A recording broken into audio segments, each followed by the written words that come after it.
Welcome student and teachers. आइए आज हम इस वीडियो में प्रोजेक्ट कार्य कक्षा 5वीं विषय हिंदी आज इस वीडियो में हम जानेंगे। राज्य शिक्षा केंद्र भोपाल द्वारा यहाँ पे कुछ प्रोजेक्ट कार्यों की यहाँ पे सूची दी गई है, जिसमें बच्चे अपने शिक्षकों की मदद से, माता पिता की मदद से और बड़े भाई बहन की मदद से इन प्रोजेक्ट कार्य को हल कर सकते हैं। इसे आप देख सकते हैं कि 5 यहाँ पे प्रोजेक्ट कार्य दिए गए हैं। तो हमें 5 प्रोजेक्ट कार्ड में से कोई भी दो प्रोजेक्ट कार्ड को हमें हल करना है।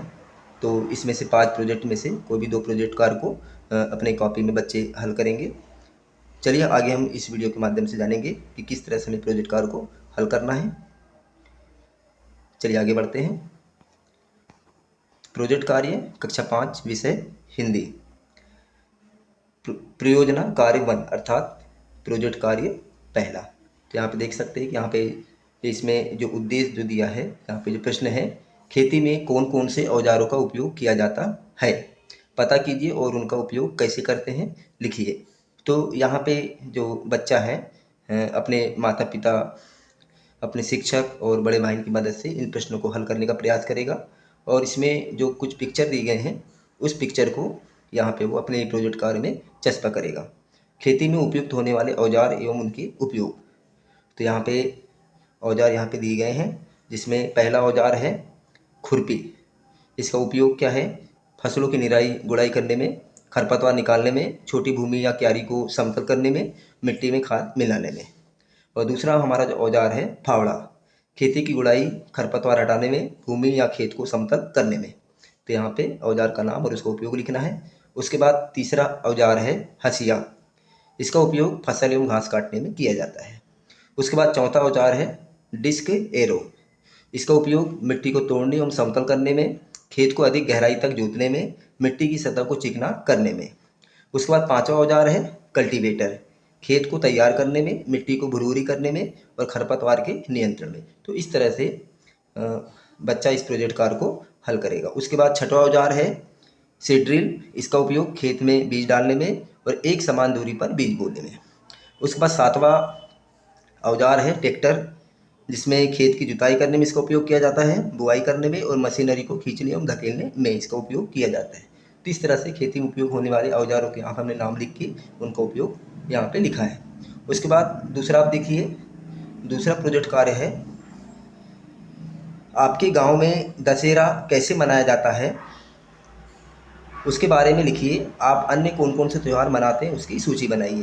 तो यहाँ पे दशहरा त्यौहार किस तरह से मनाया जाता है और अन्य त्योहारों की यहाँ पे सूची बनाना है। दशहरा हमारे देश भारत देश में दशहरा एक गौरवपूर्ण त्यौहार है। यह अश्विन मास की शुक्ल पक्ष की दशमी को मनाया जाता है। शरद ऋतु की स्वच्छ एवं मोहक वातावरण में यह त्यौहार भारत के जनजीवन को आनंद और उत्साह से भर देता है। पौराणिक कथा के अनुसार इसी दिन भगवान श्री राम ने लंका की राजा रावण पर विजय प्राप्त की थी। गांव में दशहरा निम्न प्रकार से मनाया जाता है, जिसमें रामलीला का आयोजन करके और रावण का दहन करके। तो इस तरह से हमें प्रोजेक्ट कार्य में बच्चों को इस तरह से तैयार करना है। उसके बाद नीचे प्रोजेक्ट, चलिए आगे हम बात कर रहे थे कि अन्य कौन कौन से त्यौहार मनाए जाते हैं, जिसमें मकर संक्रांति, बसंत पंचमी, महाशिवरात्रि, होली, बैसाखी, ईद, रक्षाबंधन, दीपावली और क्रिसमस। उसके बाद प्रोजेक्ट कार्य तीसरा, आपके आसपास खेत होंगे, आप वहां गए होंगे, यदि हाँ तो आप खेत पर एक दिन रहने के अपने अनुभव को लिखिए। यदि आप कभी खेत पर नहीं गए हैं तो कल्पना के आधार पर लिखिए। तो इसके पूर्व में हमने चर्चा किए हैं कि राज्य शिक्षा केंद्र द्वारा यहाँ पे कुछ प्रश्नों को दिया गया है, जिसमें उन प्रश्नों को शिक्षक और माता पिता और बड़े भाई बहन की मदद से बच्चों को तैयार करना है प्रोजेक्ट। चलिए खेत पर एक दिन रहने का अनुभव यहाँ पे लिखते हैं। मेरा गांव अजयगढ़ है, जो मध्य प्रदेश के ग्वालियर जिले की डबरा तहसील माता है। मैं अपने माता पिता, दादा दादी एवं अन्य परिवारजनों के साथ खुशहाली जीवन जी रहा हूँ। गांव से कुछ ही दूर पर मेरे दादाजी के खेत हैं, जिनमें विभिन्न प्रकार की फसलें उगाई जाती है। दादाजी ने खेतों पर ही रुकने एवं ठहरने की व्यवस्था कर ली है। वहां पर सिंचाई के साधन तथा कृषि से संबंधित सभी उपकरणों की व्यवस्था कर रखी है। एक दिन में अपने दादाजी के साथ खेतों पर गया और सुबह से शाम तक वहीं रहा। मैंने चारों तरफ हरियाली एवं लहलाती फसलें देखी तथा खेत के चारों तरफ मेड़ों पर खूब भ्रमण किया। तो इस तरह से आप अनुभव अपना लिख सकते हैं। उसके बाद प्रोजेक्ट नंबर 4, आपको अपने गांव शहर में सबसे सुंदर स्थान कौन सा लगता है और क्यों, लिखिए। गांव में सबसे सुंदर स्थान, आप उसका पिक्चर भी इसमें चस्पा कर सकते हैं। हमारा देश भारतवर्ष गांव का देश है। देश का अधिकांश भाग ग्रामीण पृष्ठभूमि से है। मैं भी ग्रामीण पृष्ठभूमि से हूँ। मुझे तो पूरा गांव ही अच्छा लगता है, लेकिन गांव में बाग बगीचे सबसे अधिक सुंदर स्थान लगते हैं।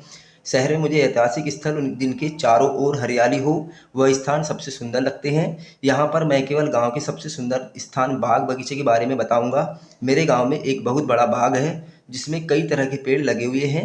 कुछ पेड़ छोटे छोटे हैं तथा कुछ पेड़ बहुत बड़े हैं। बाग में कुछ पेड़ फूल वाले हैं तथा ज़्यादातर पेड़ फलदार हैं तथा समय समय पर वह हमें फल फूल देते हैं। इस तरह से आप बाग बगीचे वाला अपने गांव का चित्र यहाँ चस्पा कर सकते हैं। उसके बाद गांव में बाग बगीचे मुझे निम्नलिखित कारणों से सुंदर लगते हैं। जिसमें पहला कारण है, बाग बगीचे वातावरण को सुंदर बनाते हैं। बागों से स्वच्छ हवा मिलती है। बागों में हम टहलने जाते हैं। बाग अधिक गर्मी में ठंडक देते हैं। बाग छाया प्रदान करते हैं। बाग विभिन्न प्रकार के फल फूल देते हैं। बाग मन को आनंद की अनुभूति देते हैं। बाग प्रकृति के सुंदर और मनमोहक दृश्य होते हैं। बागों में विभिन्न प्रकार के पक्षी देखने को मिलते हैं। बागों में पक्षियों की कलरव तथा चहचहाने की आवाज़ अच्छी लगती है। उसके बाद हमारा प्रोजेक्ट नंबर 5, आप अपनी परीक्षाओं के पहले परीक्षा की तैयारी कैसे करते हैं, लिखिए। परीक्षा की तैयारी विद्यार्थी को चिंता तनाव घबराहट को दूर करने के लिए करके ही अपनी परीक्षा की तैयारी करनी चाहिए। परीक्षाओं से पहले परीक्षा की तैयारी करते समय निम्नलिखित अमल करना चाहिए।